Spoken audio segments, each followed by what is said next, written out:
하나님의 말씀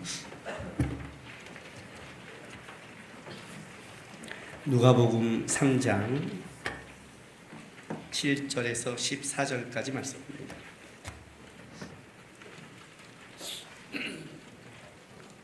누가복음 3장 7절에서 14절까지 말씀 우리 한 절씩 교독하겠습니다.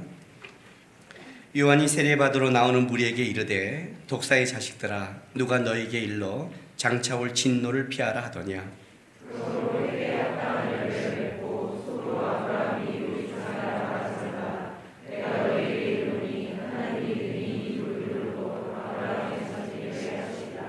이미 도끼가 나무 뿌리에 놓였으니 좋은 열매 맺지 아니하는 나무마다 찢겨 불에 던져지리라. 대답하여 이르되 옷 두 벌 있는 자는 옷 없는 자에게 나눠줄 것이요 먹을 것이 있는 자도 그렇게 할 것이니라 하고,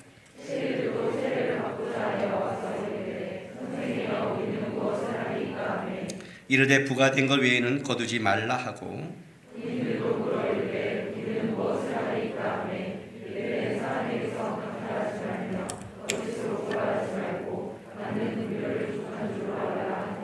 아멘. 예수님 광야에서 외친 자의 소리가 있어 주의 길을 평탄케 하는 그 세례요한의 이제 외침이 시작되는 겁니다. 30년을 광야에서 준비했고 또 하나님의 때 곧 예수님께서 이제 공생애를 시작하기 직전에 그 세례요한이 나와 외치는데, 이 외침의 소리가 처음 나오는 이 광야에서 외치는 소리가 만만치 않습니다. 그렇죠? 독사의 자식들아 라고 마칩니다. 독사는 맹독을 얘기하는 겁니다. 그냥 뱀도 아니고 맹독인데,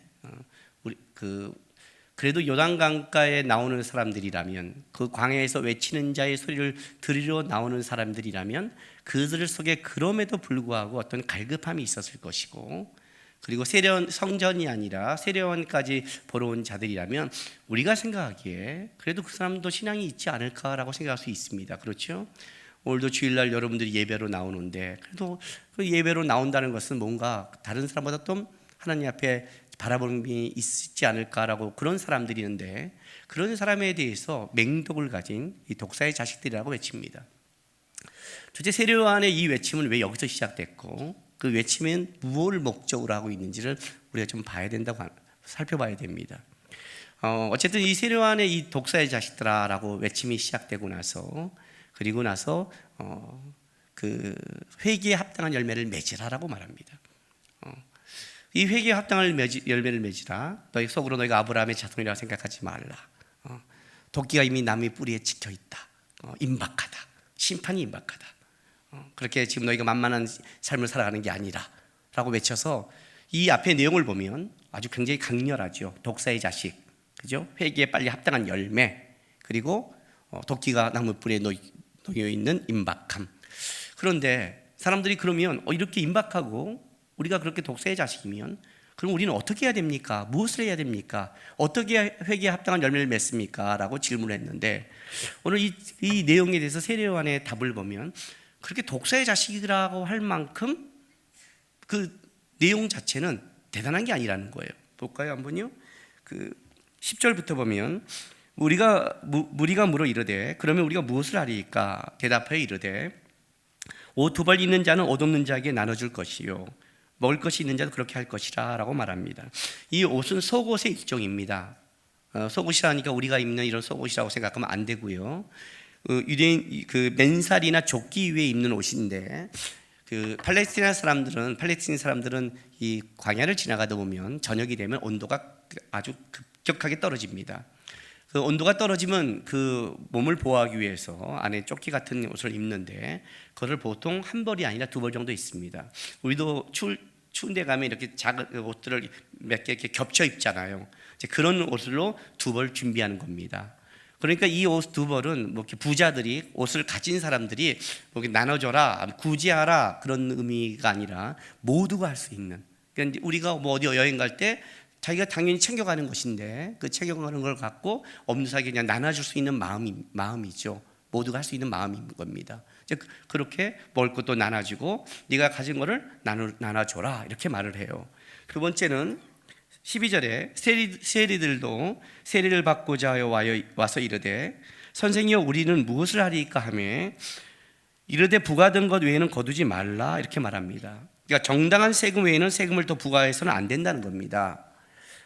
당시에 로마 정부가 그 세금을 걷기 위해서 세리들을 사용했는데 이 세리들은 그 자기가 10만 원의 그 세금을 걷어야 되면 뭐 20만 원을 내서 10은 로마에 주고 10은 자기가 착복했습니다.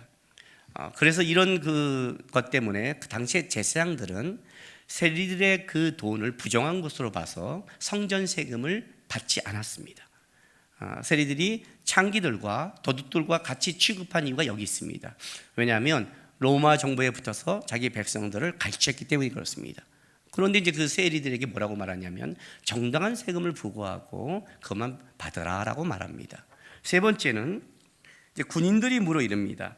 우리는 무엇을 하리까 하며 이르되 사람에게 강탈하지 말며 거짓으로 고발하지도 말고 받는 급료를 족한 줄 알아. 자, 강탈하지 말라, 힘을 남용하지 말라, 거짓으로 고발하지 말라는 것은 그냥 고발이 아니라 폭력과 협박, 사기, 거짓에 의해 갈취하는 행위입니다.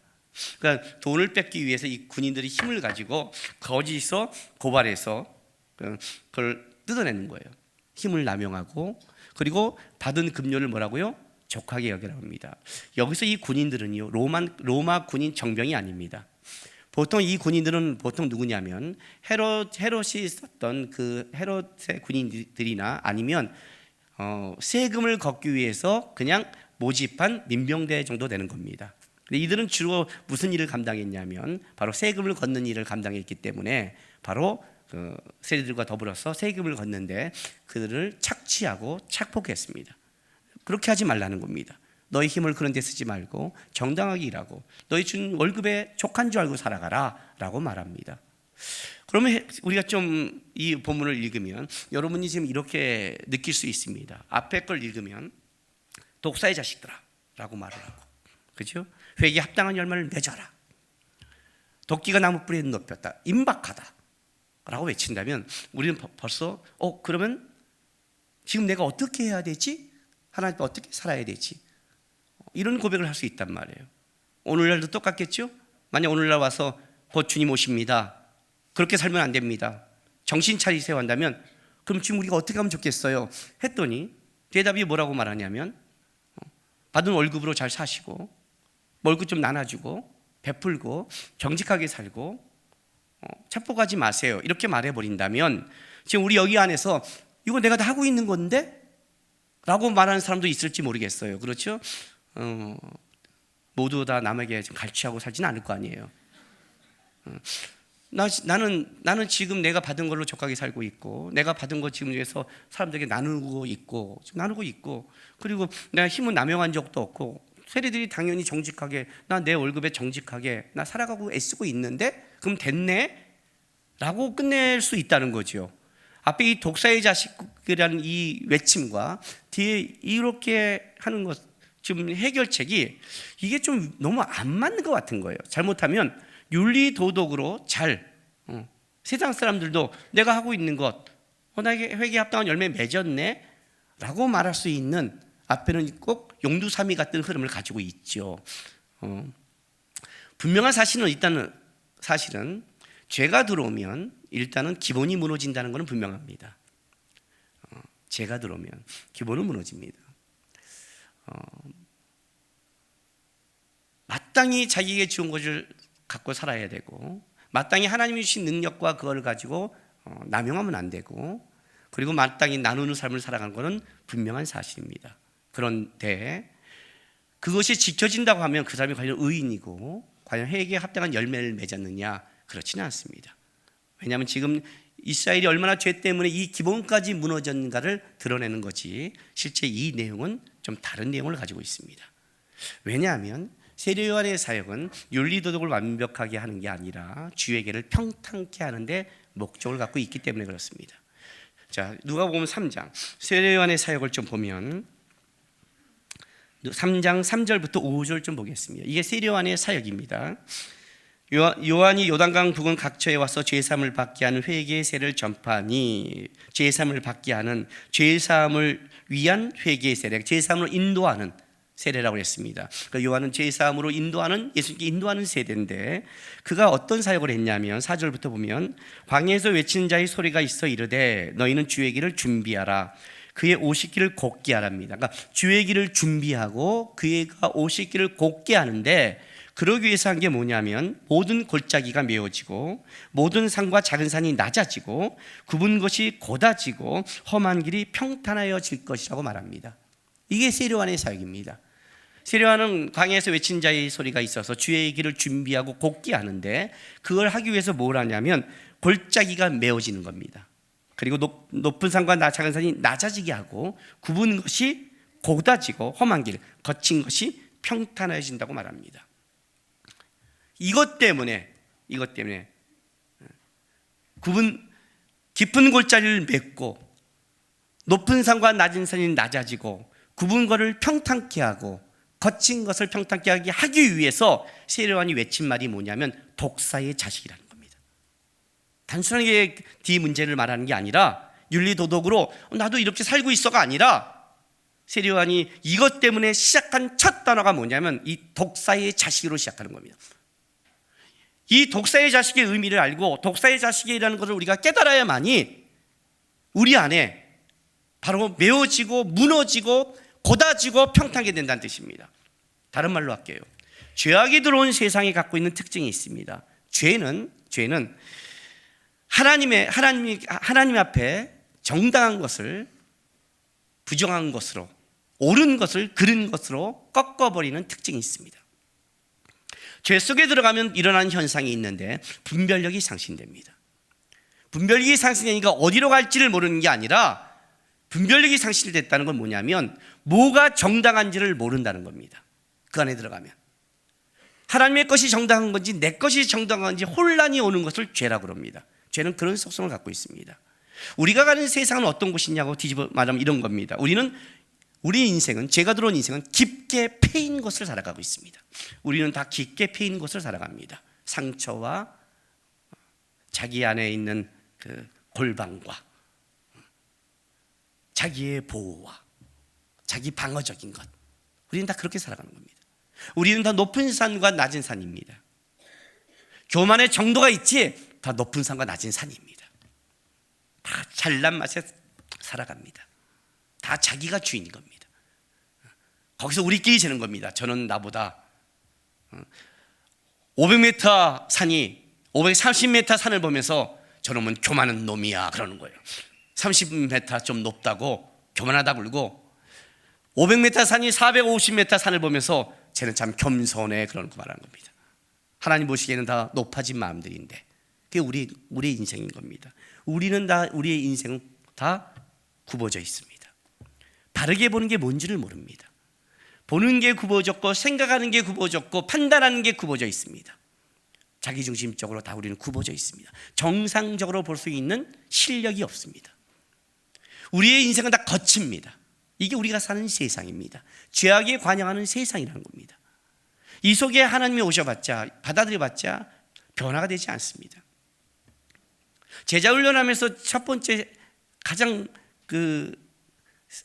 훈련했던 게 뭐냐면 얼마큼 말씀을 봐라, 얼마큼 열심히 해라, 얼마큼 달려가라가 아니라는 걸 알았다는 겁니다. 어떤 사람은 달려갈수록 문제가 됩니다. 열심히 할수록 문제가 됩니다. 무슨 말이냐면 굽어져 있고 틀어져 있는 사람이라면 가는 게 문제가 되겠죠.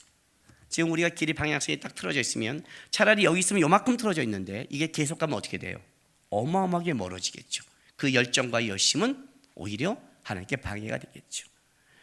사울아 사울아 너가 나를 어떻게 핍박하느냐. 사울이 갖고 있는 열정, 열심이 하나님 앞에 틀어져 있을 때 그가 하나님 앞에 열정과 열심을 가진 만큼 하나님을 핍박했고 주의 백성을 핍박하는 거였습니다. 그게 우리의 인생이라는 겁니다. 이게 세례요한이 와서 준비하는 겁니다. 세례요한은 첫 번째 작업이 뭐냐면 우리 안에 주님을 메시아가 오기 위해서 우리 안에 얼마나 깊고 얼마나 높고 굽어 있고 얼마나 거친 것인가를 알려줘야 되는 겁니다.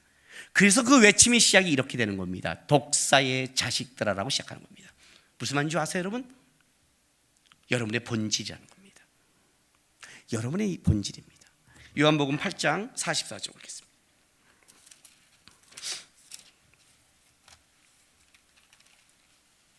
요한복음 8장 44절.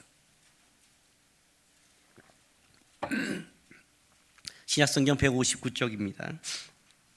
너희는 너희 아비 마귀에서 났으니 너희 아비의 욕심대로 너희도 행하고자 하느니라.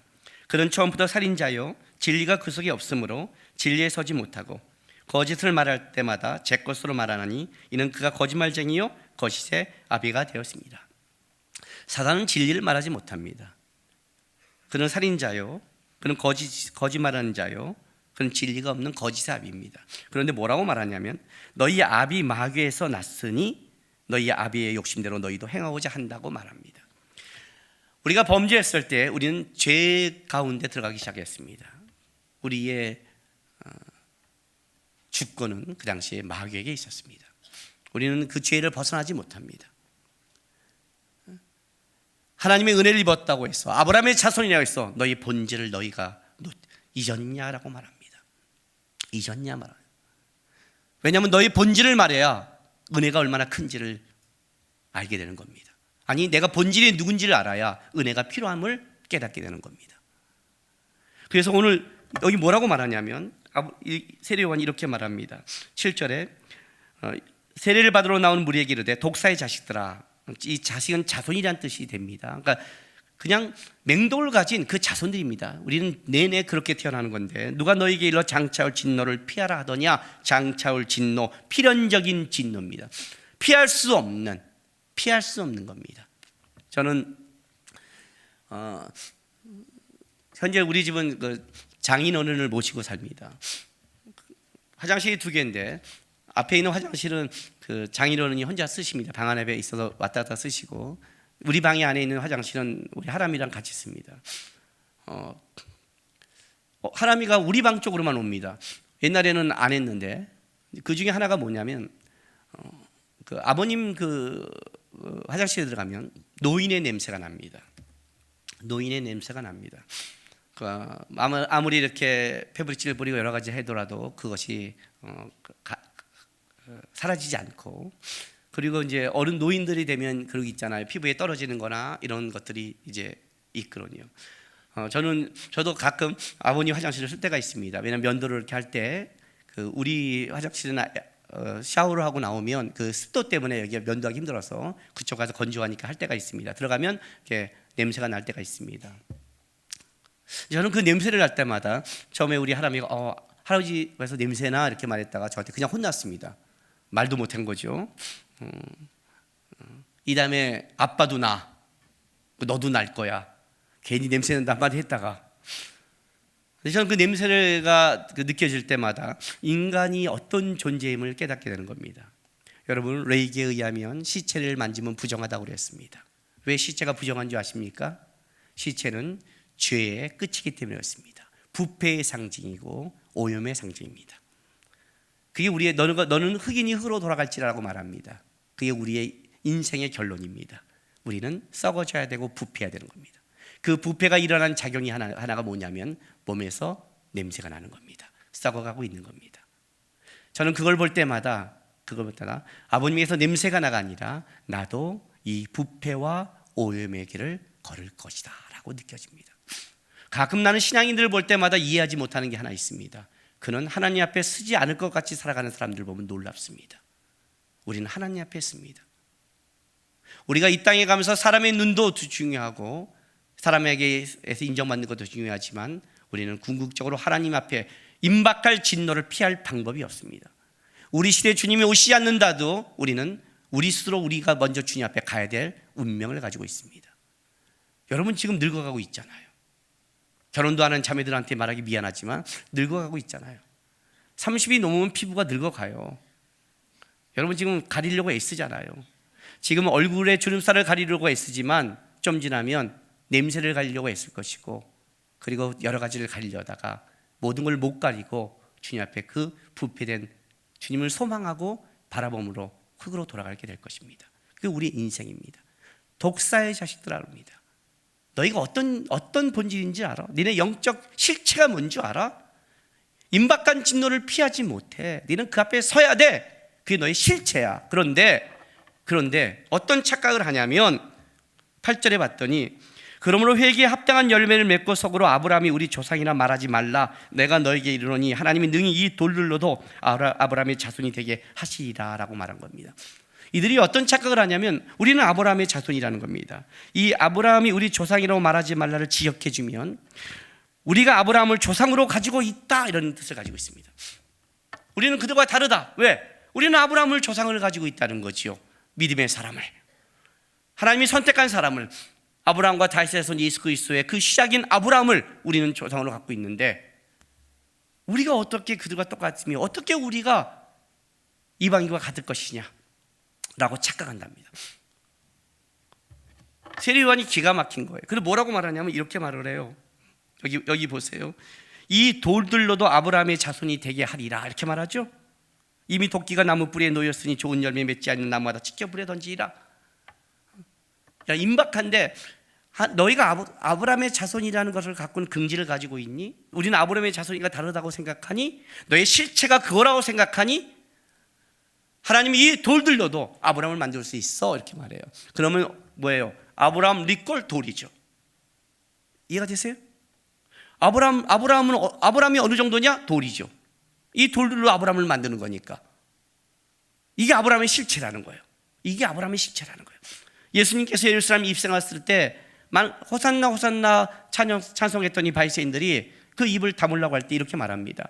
이들이 만약 입을 다문다면 이 돌들이 외칠 것이다. 수많은 아브라함들이 외치는 거죠. 돌들이 아브라함이니까 그러니까 아브라함들이 돌에 강림하사 호산나 외치는 거죠. 무슨 얘기를 하냐면 너희가 그렇게 의지하고 네가 근거 있다는 아브라함이 이 돌들로 만드는 거야. 이게 아브라함의 실체야 그거예요. 아브라함도 독사의 자식이야. 그 아브라함에게 하나님이 은혜를 줬기 때문에 아브라함이 된 거야. 이스라엘도 독사야. 이스라엘에게 은혜를 줘서 이스라엘이 된 거야. 너의 본질이 다르다고 생각하지 마. 너의 본질이 은혜를 입었다고, 좀 깨달았다고, 좀 다르게 살았다고 그것이 너의 실체라고 착각하지 마. 그것은 은혜에 불과한 거고 하나님의 은혜로 끌어간 거에 불과한 거지 너의 본질과 실체는 뭐라고요? 독사의 자식이라는 거예요. 왜냐하면 이 자기의 본질과 실체를 알아야 내가 어떻게 변화되고 내가 무엇을 해야 되는지를 아는 거예요. 세례요한의 외침이에요. 여러분 그냥 한 말이 아니죠. 그냥 한 말이 아니죠. 의도적으로 말하는 거죠. 아니요. 의도성을 넘은 거죠. 그들에게 나왔을 때 그들이 누군지를 모르니까. 우리도 가끔 하나님의 은혜로 우리가 하나님 앞에 자라있고 예배를 드리고 나오다 보면 우리가 어떤 착각을 하다 보면 우리가 굉장히 하나님 앞에 그만큼 난 사람이라고 생각할 때가 있습니다. 놀랍게도 우리들은 죄인끼리 비교를 합니다. 죄인끼리 바라봅니다. 우리의 실상은 아주 끔찍한 죄쩌든 독사의 자식이라는 겁니다. 이게 본질입니다, 여러분. 주님이 우리 안에 임하려면, 은혜가 은혜 되려면 우리가 얼마나 끔찍한 죄에 썩어 문드러진지를 알아야 됩니다. 왜냐하면 우리가 살아가는 이 세상은 여러분이 생각보다 아주 끔찍한 죄 가운데 있습니다. 우리는 얼마나 우리가 죄 가운데 있는지를 모르고 살아갑니다. 창세기 3장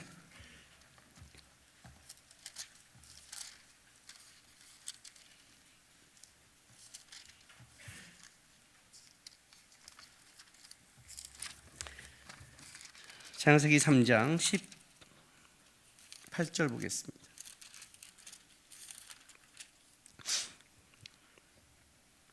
땅이 내게 가시덤불과 엉겅퀴를 낼 것이라.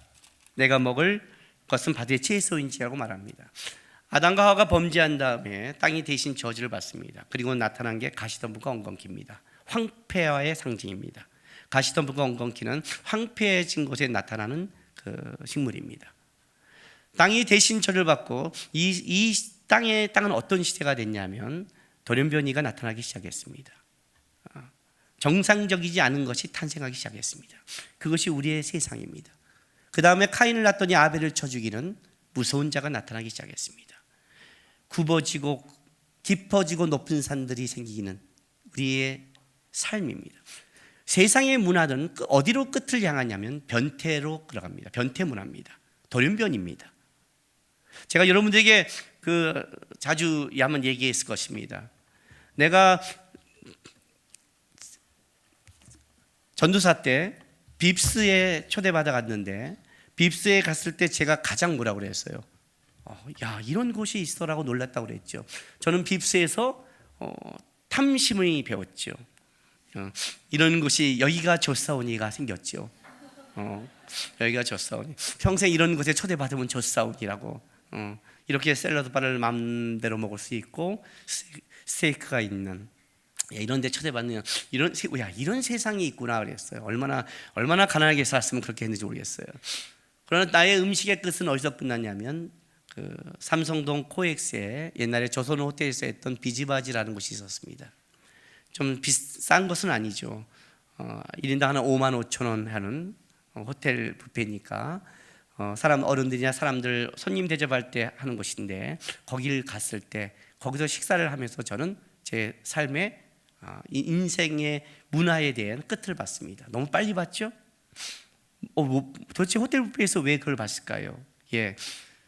빕스와 비지바지의 차이가 뭐냐면 더 고급스럽다밖에 없습니다. 여기도 회가 있고 거기도 회가 있고, 그러니까 육회공이 여기도 있고 저기도 있습니다. 여기 스테이크보다 저기가 더 질이 좋고 여기 채소보다 저기가 더 싱싱하답니다. 이거구나. 그렇다면 이제 비지바지 위에는 뭐가 갈까요? 내가 더 여유가 있고 돈을 벌고 초대받으면 어디 갈까요?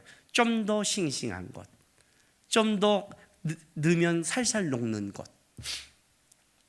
좀 더 아삭아삭한 것을 추구하지 않을까요? 그러다 무디면 어디 갈까요? 무뎌지면 어디로 갈까요? 특별한 음식을 찾겠죠. 상어 지느러미. 그리고 나서 그 특별한 음식도 입에 안 맞으면 어떻게 될까요? 변태적 탐심으로 가겠죠. 인간은 정상적인 걸 줘도 만족하지 못합니다. 그 안에 더 가서 특별하고 특이하고 그리고 이상한 것을 추구합니다. 음식만 그럴까요? 성적인 것도 마찬가지입니다. 정상적인 관계에서 동성애로 가고 동물과의 수관법으로 가서 계속해서 우리는 변태적으로 가는 겁니다. 왜냐하면 그렇게 해야만이 나의 쾌락을 만족시키는 겁니다. 우리는 굽을 만큼 굽어져 있고 거칠 만큼 거칠어져 있습니다. 힘을 주면 어떨까요? 그 힘을 갖고 잘 사용할까요? 여러분, 고문의 역사를 보면 인간이 하는 고문은 여러분 구역질과 토가 나옵니다. 인간들이 자기 힘을 남용하는 것은 약자에 대한 끔찍한 역사입니다. 우리는 정상적으로 사용하지 못합니다.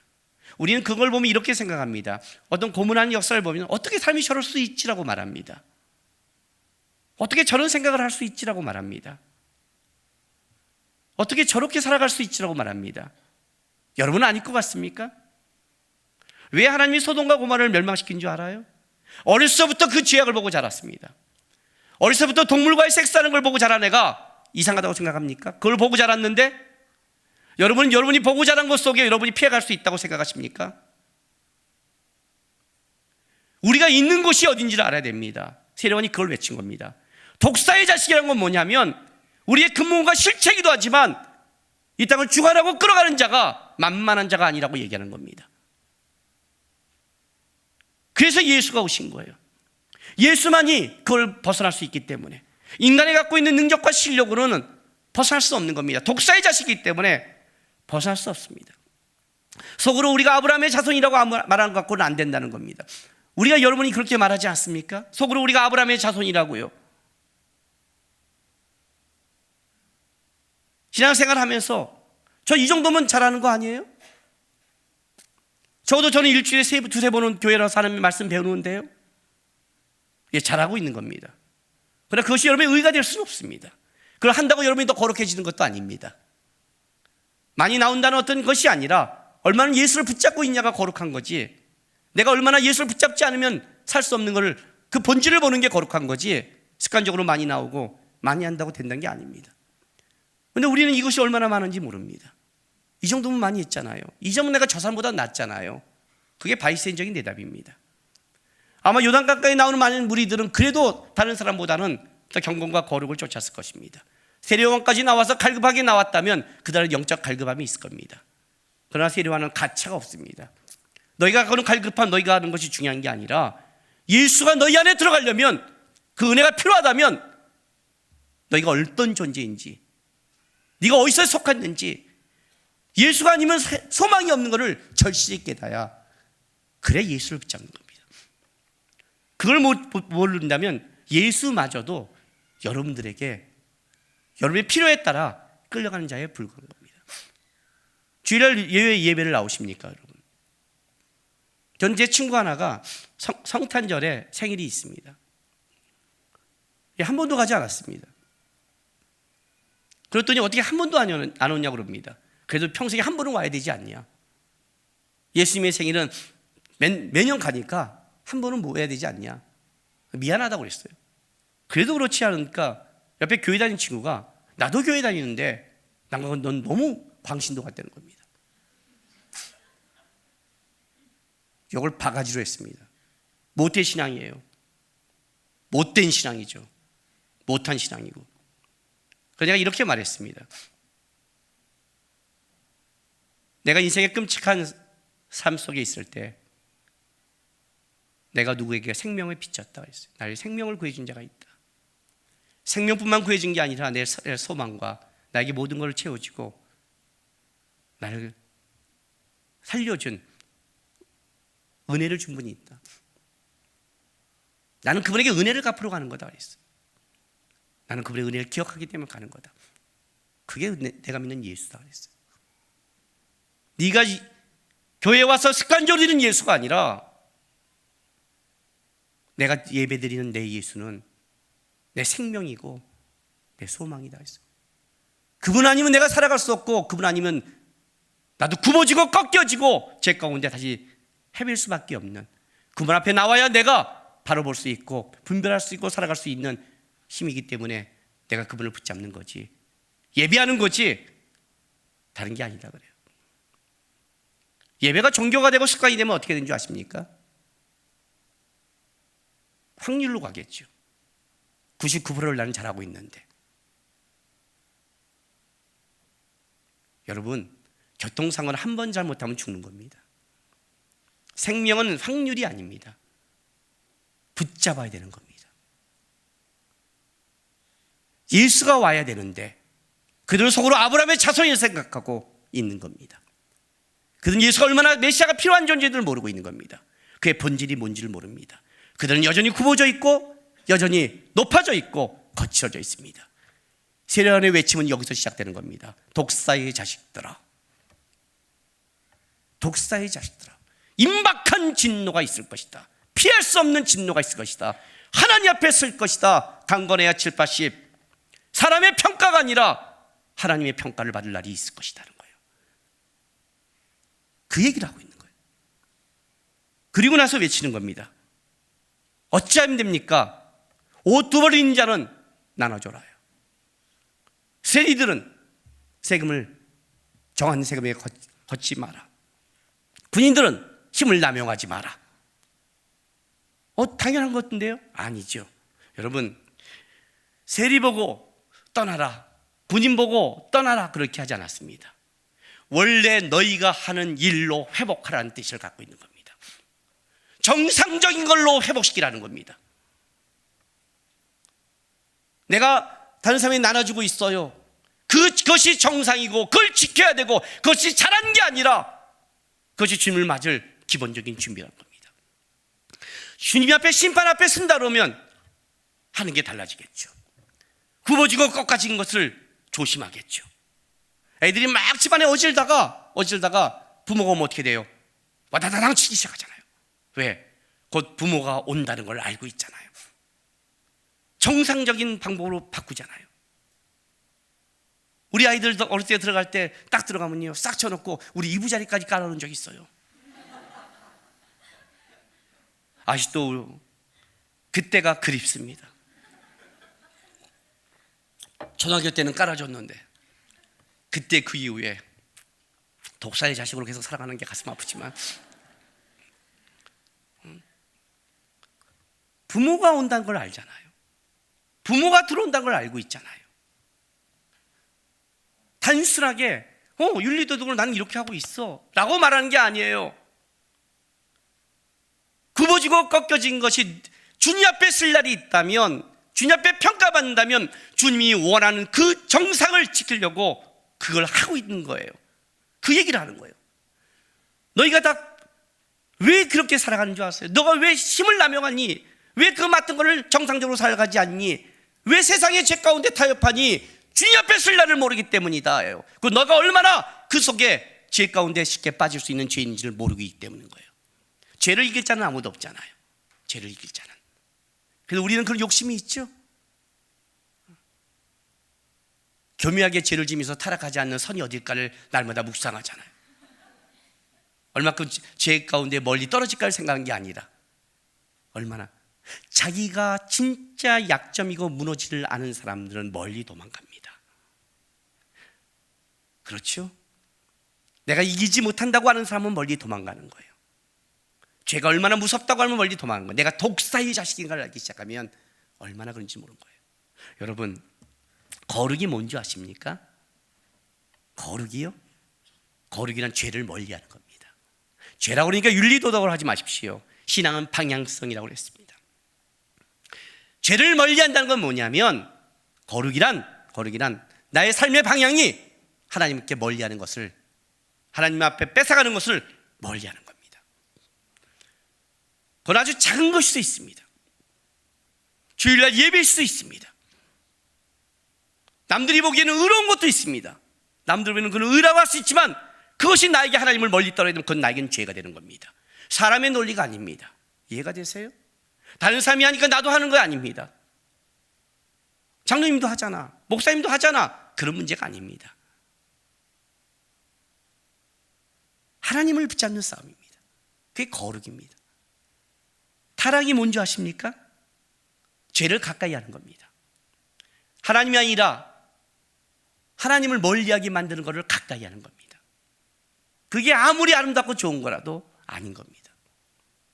예를 하나 들어드릴까요?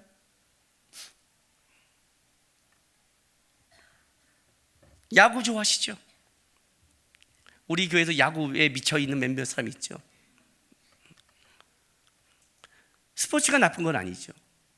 그런데 로마의 스포츠는 검투사였습니다. 검투사 아시죠? 실제로 로마에서 어떤 일을 했냐면 안식일날 검투사 경기 대회를 열었습니다. 왜냐하면 안식일에 그 마음을 빼앗아가기 위해서 안식일에 검투사 경기, 지금은 다른 말로 할게요. 예배 시간에 빅 게임을 하는 겁니다. 제가 전도사 때 어떤 일이 있었냐면 수요 예배에 그때 월드컵 우리나라 경기가 있었습니다. 딱 수요 예배에 걸렸습니다. 그래서 제가 얼마나 융통성이 있는 사람입니까? 마침 목사님도 안 계시고 제가 수요 예배를 인도하게 됐습니다. 짧고 굵게 20분 만에 설교를 쌈박하게 맞춰줬습니다. 그랬더니 모든 성도들이 역시 명설교를 들었다고 은혜 받고, 설교가 끝나자마자 우리는 곧장 어떤 걸로 열었냐면 월드컵 그 경기로 모든 판을 다 바꿔버렸습니다. 아주 행복하고 아주 즐겁게 봤습니다. 그리고 어차피 여기 봤자 마음을 뺏길 텐데 라고 딱 쌈박하게 예배드리고 하는 게 좋았지라고 했습니다. 그리고 그 다음날 수업시간 갔을 때 교수님께서 배란간 옛날 로마에서 안식일에 안식을 지키지 못하게 검투사 경기를 그때 했어라는 그 가르침을 그 다음날 배웠습니다. 그게 지금까지 내 머리에 박혔습니다. 조금이라도 하나님 쪽에 마음을 뺏어버리게 한다면 사단은 하는 거구나. 이게 타락이었구나. 타락이었구나. 그게 죄입니다. 신앙의 싸움이 뭐라고 생각하십니까? 이 사이에서 선택입니다. 틀어진 것, 뺏긴 것, 내 생각대로 가는 것, 굽어진 것, 그걸 정상으로 회복하는 싸움. 정상으로 회복한다는 것은 하나님이 원하는 방법대로, 하나님의 뜻대로 회복하는 것이, 그게 주의 길을 준비하는 겁니다. 다른 사람들이 다 하는 게 중요한 게 아닙니다, 여러분. 다른 사람이 다 그런 길을 가더라도 자기는 그 길을 안 가는 겁니다. 그게 한나입니다. 모두가 각자 자기 속인 대로 온 대로 갔습니다. 그는 매년 만군의 여호와께 예배했고, 그는 하나님을 붙잡았으며 하나님의 관계를 최우선으로 삼았습니다. 그게 한나입니다. 세례요한이 와서 외친 게 이겁니다. 굽어졌고 꺾였고 교만한 이곳에 메시아가 오셨다는 겁니다.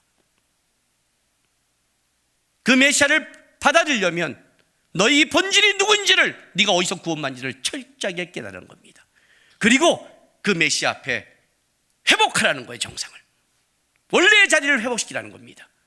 원래 여러분이 있어야 될 자리, 주의 자녀가 있어야 될 자리, 주가 주의 자녀가 바라볼 곳, 주의 자녀가 하나님 앞에 있어야 할 소망하는 것, 주의 자녀의 마음과 태도, 그걸 회복하라는 거예요. 그래야 하나님의 은혜가 은혜되게 흘러가고 회복이 회복되게 역사한다고 새 요한이 외치는 겁니다. 독사의 자식이란 말이에요. 지킬 실력이 없고 능력이 없다는 겁니다. 은혜 아니면 안 된다는 뜻이에요. 그렇게 쉽게 신앙생활하는 게 아닙니다, 여러분. 그 얘기를 지금 하고 있는 거예요.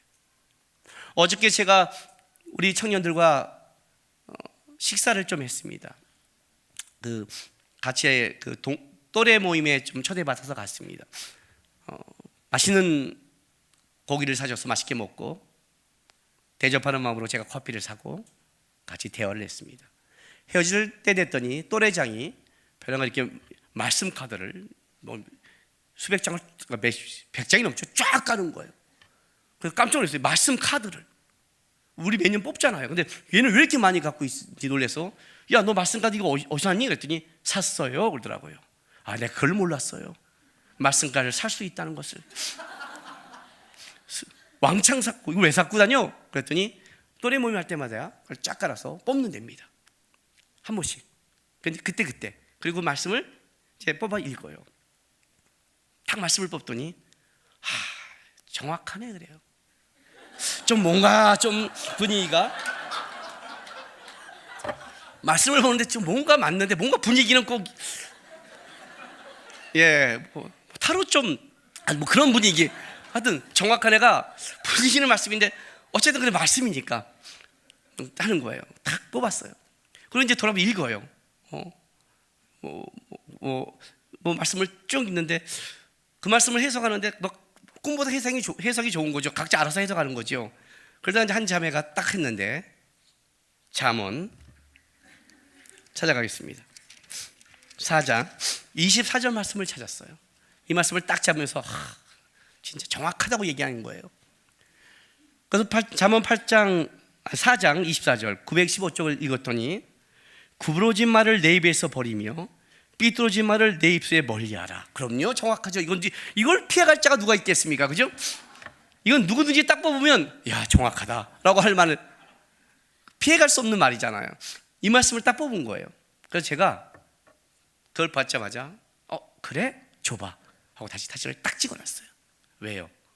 오늘 본문에 굽은 것을, 거친 것을, 높은 산이, 그런 내용이잖아요. 근데 여기 그게 나오잖아요. 그래서 찍었어요. 그 이 본문을 다시 봤어요. 잠언 4장 20절부터 보세요. 내 아들아, 내 말에 주의하며 내가 말하는 것에 내 귀에 기울이라. 그것을 내 눈에서 떠나게 하지 말며 내 마음속에 지키라. 그것을 얻는 자에게 생명이 되며 그의 온 육체가 건강함이 됩니다. 모든 지킬 만한 것 중에 더욱 내 마음을 지키라. 생명이 그는 이해납니다. 뭘 지키라고요? 마음을 지키라고요. 굽게 하고 높게 하고 자의적 해석하고 뺏어가는 마음을 지키라고요. 어떻게 해요? 자, 구부러진 말을 내 입에서 버리고 삐뚤어진 말을 내 입에서 멀리하라. 내 눈은 바로 보며 내 눈꺼풀은 내 앞을 곱게 살펴. 눈꺼풀만 붙이지 말고 곱게 살피고, 내 발이 행한 길을 평탄케 하며 내 모든 길을 든든히 하라. 좌로나 우로나 치우치 말고 내 발 악을 떠나게 하라는 거예요. 세례요한이 와서 거랑 똑같이요. 그죠? 마땅히 그리스도인이 해야 될 말과 삶과 태도로 회복시키라는 뜻 아니에요. 내 눈은 바로 보래요. 바로 보셔야죠. 어떻게 바로 봐요? 이렇게 보면 바로 보나요? 아니죠. 우리의 눈은 두 가지 눈이 있죠. 두 가지 눈이 있죠. 육의 눈과 영의 눈이 있죠. 아이들 키우면서 많은 부모님들이 육의 눈 때문에 무너지죠.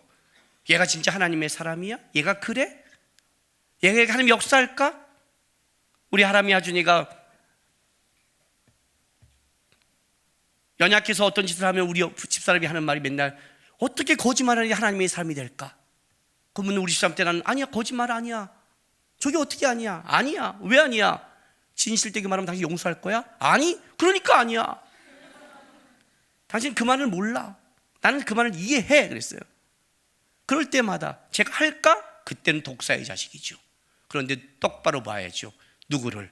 그 위에 역사하시는 하나님을, 끌어가시는 하나님을, 독사의 자식들하고 말하면서 그들을 회복시키러 이 땅에 오신 예수 그리스도, 곧 세려하니 바라볼 외칠 이제 조금 있으면 나타날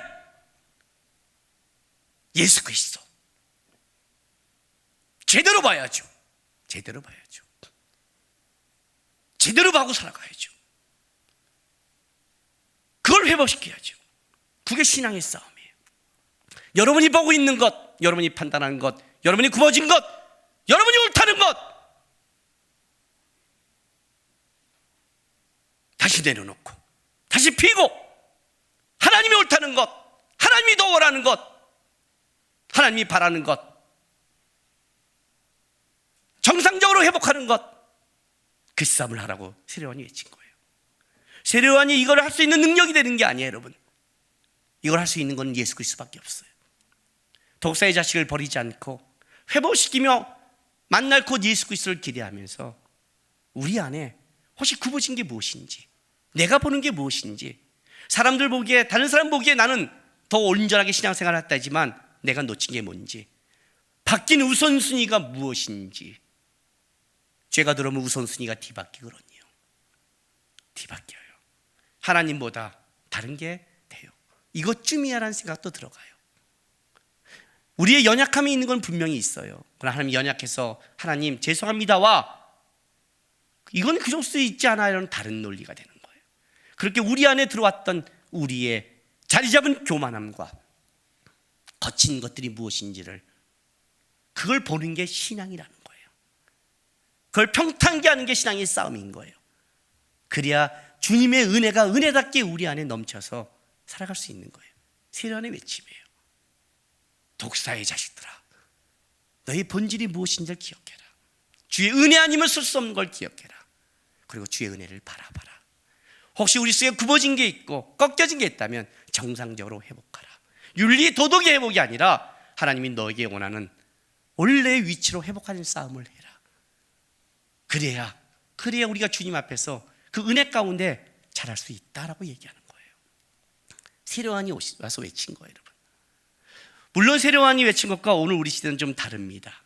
왜냐하면 우리는 벌써 완전하신 주님을 만났고 완전하신 사랑을 깨달았습니다. 여러분이 구원이 취소되지도 않을 뿐더러 여러분이 혹시 잘못해도 주님의 사랑이 여러분을 떠나지도 않습니다. 그러나 아셔야 될 게 있습니다. 그것이 속으로 나는 아브라함의 자손이라고 생각하지 마십시오. 나는 원래 독사의 자식이었는데 은혜를 깊게 얻었습니다. 하나님, 내가 놓쳤다면 여기서 은혜 주신 하나님을 바라보면서 다시 내 안에 주님이 나에게 원하는 신앙의 모습을 회복하는 싸움을 하겠습니다. 더 주님이 기뻐하는 싸움을 하겠습니다. 내 안에 그리스도인다운 더 회복과 은혜를 붙잡는 그 앞에 주님 앞에 쓸 날까지 달려가는 싸움을 하겠습니다. 고백하시면서 여러분 안에 주의 평탄한 길이 열리기를 주님의 이름으로 부탁합니다. 기도하겠습니다. 이 시간에 우리 좀 하나님 앞에 기도하겠습니다. 슬픈 마음이 있는 자, 몸과 영혼 병든 자, 누구든지 부르시오. 예수 이름 부르라고 합니다. 그 이름을 믿는 자, 그 이름을 부르는 자, 그가 어떤 사람이든 그는 구원을 얻는답니다. 은과 금 내게 없지만 능력의 이름 예수, 그 이름을 붙들라고 합니다.